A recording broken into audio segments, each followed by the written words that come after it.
In the 17th century, there was still some hope that even if the Earth was not the center of the universe, it might be the only world. But Galileo's telescope revealed that the moon and the planets showed unmistakably that they had as much claim to being worlds as the Earth does, with mountains, craters, atmospheres, polar ice caps, clouds.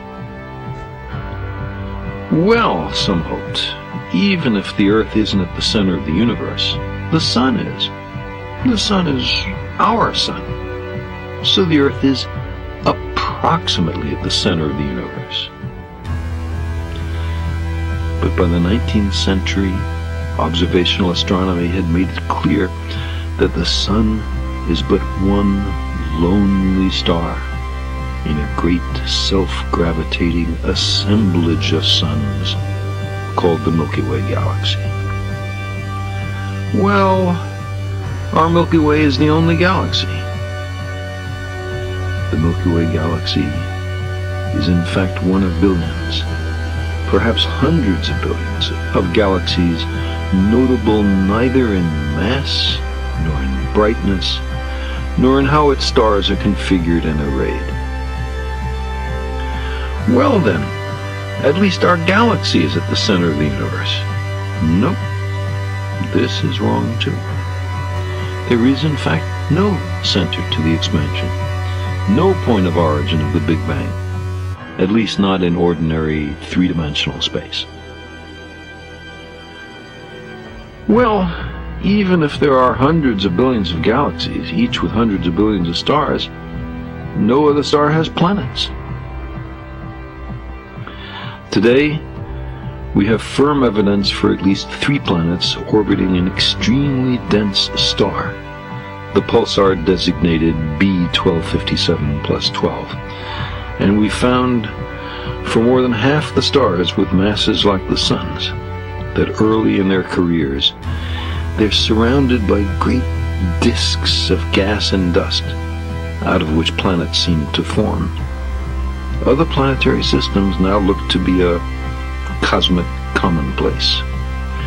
Well, if our position in space doesn't reveal our special role, our position in time does. We've been in the universe since the beginning, give or take a few days.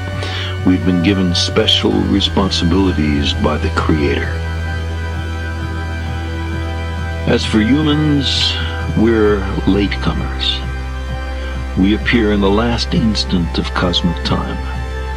The history of the universe till now was 99.998% over before our species arrived on the scene.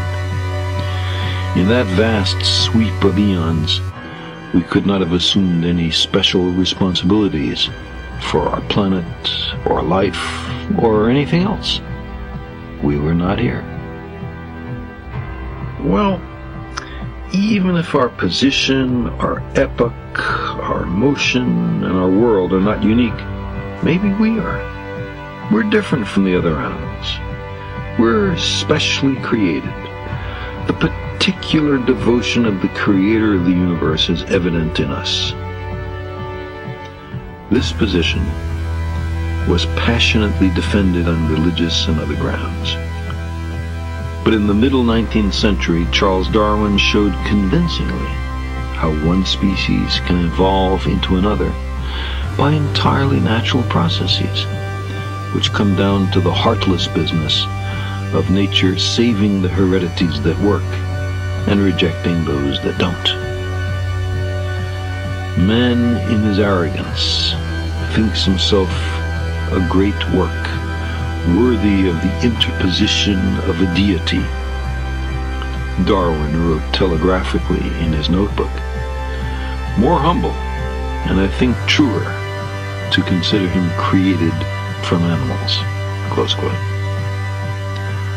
Well, even if we're closely related to some of the other animals, we're different, not just in degree but in kind, on what really matters: reasoning, self-consciousness, tool-making, ethics, altruism, religion, language, nobility of character. While humans, like all animals, have traits that set them apart, otherwise how could we distinguish one species from another? Chimps reason, are self-conscious, make tools, show devotion, and so on. Chimps and humans have 99.6% of their active genes in common. Okay, maybe we're not much. Maybe we're humiliatingly related to apes, but at least we're the best there is. God and angels aside, we're the only intelligent beings in the universe. But the simple fact is that we have not yet found extraterrestrial life. We're in the earliest stages of looking. The question is wide open. If I had to guess, I'd guess that the universe is filled with beings far more intelligent, far more advanced than we are. But of course, I might be wrong. Such a conclusion is at best based on a plausibility argument derived from the numbers of planets, the ubiquity of organic matter, the immense timescales available for evolution, and so on.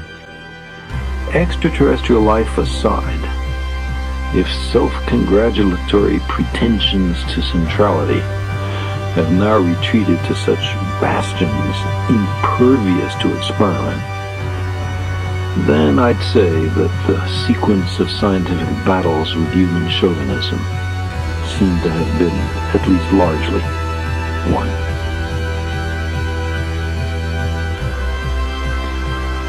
But most of the debates have now been settled decisively in favor of a position that, however painful, can be encapsulated in a single sentence. We have not been given the lead in the cosmic drama. Perhaps someone else has. Perhaps no one else has. In either case, we have good reason for humility.